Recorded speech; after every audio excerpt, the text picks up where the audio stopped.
تبارك الذي نزل الفرقان على عبده ليكون للعالمين نذيرا. الحمد لله رب العالمين والعاقبة للمتقين والصلاة والسلام على سيدنا وسيد الأنبياء والمرسلين والنبيين. شریعت کے جو احکامات ہیں ان کو اللہ جل شانہ نے آہستہ آہستہ نافذ کیا، لاگو کیا. جس طرح سے ایک ڈاکٹر ایسے مریض کو جو بالکل ہی جسمانی طور پہ ڈیمیج ہو چکا ہو، پہلے اس سے ڈاکٹر کو پتہ ہے کہ ایک دن اسے صحن میں پیدل چلانا ہے، پھر اسے گھر جو ہے چلتا ہوا کر دینا ہے، لیکن آتے ہی وہ اسے پہلے آئی سی یو میں رکھتا ہے، اور اس کے بعد وہاں کی ٹریٹمنٹ جب مکمل ہو جاتی ہیں تو اس کے بعد وہ ایس سی او وارڈ میں اسے بھیج دیتا ہے. پھر وہاں جب وہ کچھ صحت اور اس کے اندر ریکوری آنا شروع ہو جاتی ہیں تو اسے جنرل وارڈ میں بھیجتا ہے. پھر وہاں سے جنرل وارڈ سے نکال کے پھر اسے ہاسپٹل ہی کے صحن میں، اسی کے میدان میں کسی کے سہارے انگلی پکڑوا کے، ہاتھ پکڑوا کے، واکر لے کر اسے وہیں جو ہے لیفٹ رائٹ چلنے پھرنے کو کہتا ہے. اور پھر ایک وقت آتا ہے کہ وہ ڈاکٹر کہتا ہے اسے گھر لے جاؤ اور وہاں سادہ سیدھا کھانا کھلانا اتنے دن تک، اس کے بعد جو ہے یہ تھوڑے تھوڑے دال چاول کھلانا. تو ڈاکٹر کے سامنے پورا اس کا نقشہ ہے، کتنے دن کیا کرنا ہے، کس کے بعد کیا کرنا ہے. تو یہ احکامات جو قرآن مجید میں یا جناب رسول اللہ صلی اللہ علیہ وسلم کے فرامین میں آتا ہے، یہ آیت منسوخ ہو گئی، پھر یہ حکم آیا، پھر یہ منسوخ ہوا، یہ حکم آیا. یہ ایسا ہی ہے جیسے ڈاکٹر جو ہیں ایک دوائی شروع کرتا ہے، کچھ دنوں کے بعد وہ دوائی کینسل کر کے پھر دوسری دوائی دیتا ہے، پھر تیسری دوائی دیتا ہے، یہاں تک کہ آخر میں ساری دوائیاں چھوڑ دیتا ہے. تو جب جناب رسول اللہ صلی اللہ علیہ وسلم کو اللہ جل شانہ نے دنیا میں بھیجا تھا، دنیا آئی سی یو وارڈ سے بھی آگے جا کر وینٹیلیٹر پہ تھی. وہاں سے کس طرح سے نکال کر اللہ جل شانہ نے اس انسانیت کو صحت مند بنا کے، ایسا صحت مند بنا کے دنیا کے سامنے پیش کیا جس کی مثال نہ اگلی امتوں میں تھی نہ قیامت تک شاید ہو سکے. اس لیے احکامات کو سمجھنے کے لیے اس مثال کو اپنے ذہن میں ہمیشہ رکھیے، خود بھی سمجھیے، اپنے اعزاء و اقربا کو، قرب و جوار کو، دوست و احباب کو بھی سمجھاتے رہیے.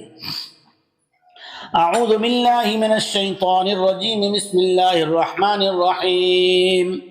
واللاتی یأتین الفاحشة من نسائکم فاستشہدوا علیہن اربعة منکم فإن شہدوا فأمسکوہن فی البیوت حتی یتوفاہن الموت او یجعل اللہ لہن سبیلا.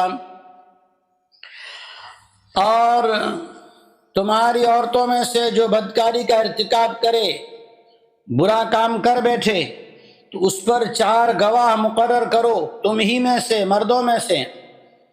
جب وہ 4 گواہ اس بات کی گواہی دے دیں کہ ہاں اس نے بدکاری ہی کی ہے، اور انہوں نے مشاہدہ کہتے ہیں آنکھوں سے دیکھنے کو، آنکھوں سے دیکھا ہو، تو ان کی سزا پہلے یہ متعین تھی شریعت میں کہ انہیں اپنے گھر میں موت تک روک کے رکھو کہ اللہ جل شانہ ان کے لیے کوئی راستہ آسان فرمائے. یہ ایک آسان حکم تھا. اور اس کے بعد سورہ نور میں ان کے بارے میں حکم نازل ہوا کہ غیر شادی شدہ ہے تو اسے 100 کوڑے لگائے جائیں. اگر 4 گواہ گواہی دیتے ہیں، قاضی ان کی گواہی کو معتبر مانتا ہے.